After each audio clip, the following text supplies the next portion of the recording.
കേരളത്തിന്റെ ഭാവി നിർണ്ണയിക്കുന്നതിൽ യുവതലമുറയുടെ പങ്കും നിലവിലെ ഭരണ സംവിധാനങ്ങളിൽ വരുത്തേണ്ട മാറ്റങ്ങളും ചർച്ച ചെയ്തുകൊണ്ട് കൊച്ചി ജെയിൻ സർവകലാശാല സംഘടിപ്പിച്ച സമ്മിറ്റ് ഓഫ് ഫ്യൂച്ചറിൽ പ്രതിപക്ഷ നേതാവ് വി.ഡി. സതീശൻ നടത്തിയ പ്രസംഗം ശ്രദ്ധേയമാവുകയാണ്.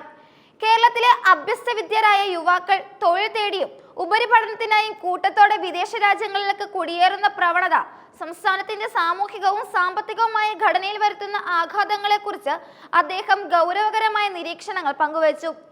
UDF അധികാരത്തിൽ വന്നാൽ ഉന്നത വിദ്യാഭ്യാസ രംഗത്തെ പ്രശ്നങ്ങൾ പരിഹരിക്കുന്നതിനും യുവാക്കളുടെ കുടിയേറ്റം നിയന്ത്രിക്കുന്നതിനുമായി പ്രത്യേക ശ്രദ്ധ ചെലുത്തുന്ന ഒരു പുതിയ വകുപ്പ് തന്നെ രൂപീകരിക്കുമെന്ന പ്രഖ്യാപനമാണ് അദ്ദേഹം സമ്മിറ്റിൽ നടത്തിയത്.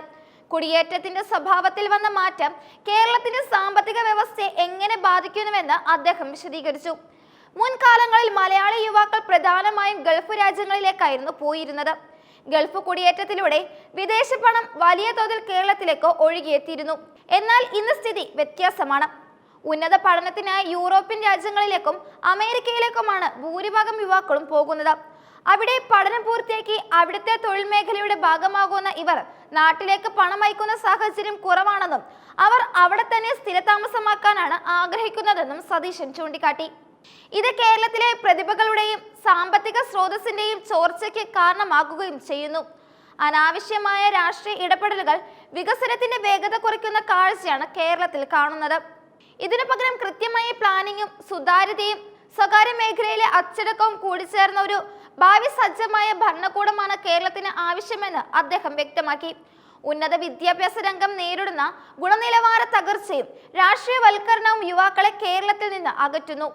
തൊഴിൽ വിപണിക്ക് അനുയോജ്യമായ രീതിയിൽ വിദ്യാഭ്യാസ പാഠ്യപദ്ധതികൾ പരിഷ്കരിക്കേണ്ടതുണ്ട്. സ്വകാര്യ നിക്ഷേപങ്ങളെ പ്രോത്സാഹിപ്പിക്കുകയും സംരംഭകർക്ക് സുരക്ഷിതമായ അന്തരീക്ഷം ഒരുക്കുകയും ചെയ്യുന്നതിലൂടെ മാത്രമേ യുവാക്കൾക്ക് നാട്ടിൽ തന്നെ തൊഴിൽ ഉറപ്പാക്കാൻ സാധിക്കൂ.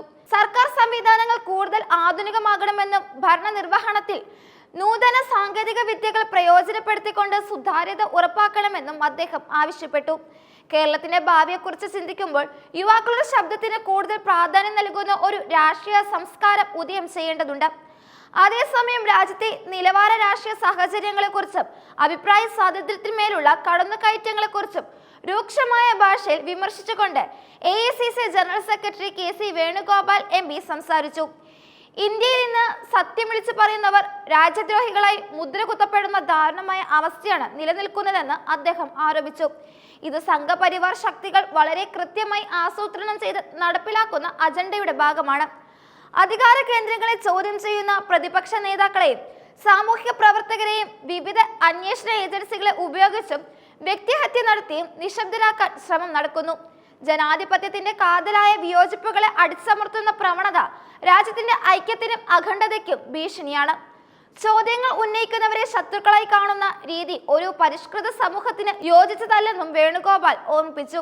ക്യാമ്പസുകളിലെ വിദ്യാർത്ഥി രാഷ്ട്രീയത്തെക്കുറിച്ച് ഉയർന്നു വരുന്ന ചർച്ചകളിലും KC വേണുഗോപാൽ തന്റെ നിലപാട് വ്യക്തമാക്കി. ചെറിയ പ്രശ്നങ്ങളുടെ പേരിൽ വിദ്യാർത്ഥി രാഷ്ട്രീയം തന്നെ നിരോധിക്കണമെന്ന വാദം അംഗീകരിക്കാനാകില്ല. ക്യാമ്പസുകളിൽ രാഷ്ട്രീയം വേണ്ട എന്ന് പറയുന്നത് തലവേദന മാറ്റാൻ തലമുറിച്ച് മാറ്റുന്നതിന് തുല്യമാണ്. നാളത്തെ നേതൃനിര വളർന്നു വരുന്നത് ഇത്തരം കലാലയങ്ങളിൽ നിന്നാണ്. ജനാധിപത്യ മൂല്യങ്ങളെക്കുറിച്ചും സാമൂഹിക പ്രതിബദ്ധതയെക്കുറിച്ചും വിദ്യാർത്ഥികൾ ബോധവാന്മാരാകുന്നത് രാഷ്ട്രീയ പ്രവർത്തനത്തിലൂടെയാണ്. അക്രമരഹിതമായ ക്രിയാത്മകമായ സംവാദങ്ങൾക്ക് വേദിയാകേണ്ട ഇടങ്ങളാണ് ക്യാമ്പസുകൾ. ഇതിനെ പൂർണ്ണമായും ഇല്ലാതാക്കുന്നത് വലിയ പ്രത്യാഘാതങ്ങൾ ഉണ്ടാക്കും. വിദ്യാർത്ഥികൾക്ക് രാഷ്ട്രീയമായ കാഴ്ചപ്പാടുകൾ ഉണ്ടാകുന്നത് അവരെ മികച്ച പൗരന്മാരായി വളരാനും സഹായിക്കും.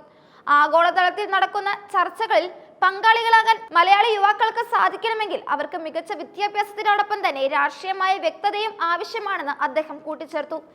വികസനവും രാഷ്ട്രീയവും പരസ്പര പൂരകങ്ങളായി മുന്നോട്ട് പോകണമെന്നാണ് സമ്മിറ്റിൽ ഉയർന്നു വന്ന പൊതുവായ വികാരം. ഭരണപക്ഷത്തിന്റെ പോരായ്മകളെ തിരുത്താൻ ശക്തമായ പ്രതിപക്ഷം ആവശ്യമാണെന്നതുപോലെ തന്നെ യുവാക്കളുടെ സ്വപ്നങ്ങൾക്ക് ചിറകു നൽകുന്ന പദ്ധതികൾ ആവിഷ്കരിക്കാൻ ഭരണകൂടത്തിന് കഴിയണം. കേരളത്തിലെ ഉന്നത വിദ്യാഭ്യാസ മേഖലയെ അന്താരാഷ്ട്ര നിലവാരത്തിലേക്ക് ഉയർത്തുന്നതിനും ആഭ്യന്തരമായി കൂടുതൽ തൊഴിലവസരങ്ങൾ സൃഷ്ടിക്കുന്നതിനും വേണ്ടിയുള്ള കർമ്മ പദ്ധതികൾ രാഷ്ട്രീയ നേതൃത്വം ഗൗരവത്തോടെ കാണേണ്ടതുണ്ട്. നൈപുണ്യ വികസനത്തിന് ഊന്നൽ നൽകിക്കൊണ്ട് യുവാക്കളെ ആഗോള തൊഴിൽ വിപണിക്ക് സജ്ജരാക്കുക എന്ന ദൗത്യം വരും വർഷങ്ങളിൽ കേരളം ഏറ്റെടുക്കേണ്ടി വരും. ഇതിനായി സ്വകാര്യ സർവകലാശാലകളുമായും വിദേശ വിദ്യാഭ്യാസ സ്ഥാപനങ്ങളുമായും സഹകരിച്ചുള്ള വികസന മാതൃകകൾ പരീക്ഷിക്കാവുന്നതാണ്. കേരളത്തിന്റെ കൊടിയേറ്റ ചരിത്രം ഒരു പുതിയ ഘട്ടത്തിലേക്ക് കടക്കുമ്പോൾ പ്രതിഭകളെ നാട്ടിൽ തന്നെ നിലനിർത്താനുള്ള പ്രതിപക്ഷത്തിന്റെ ഈ പ്രഖ്യാപനങ്ങൾ രാഷ്ട്രീയ രംഗത്ത് വലിയ ചർച്ചകൾക്ക് വഴി തുറക്കും.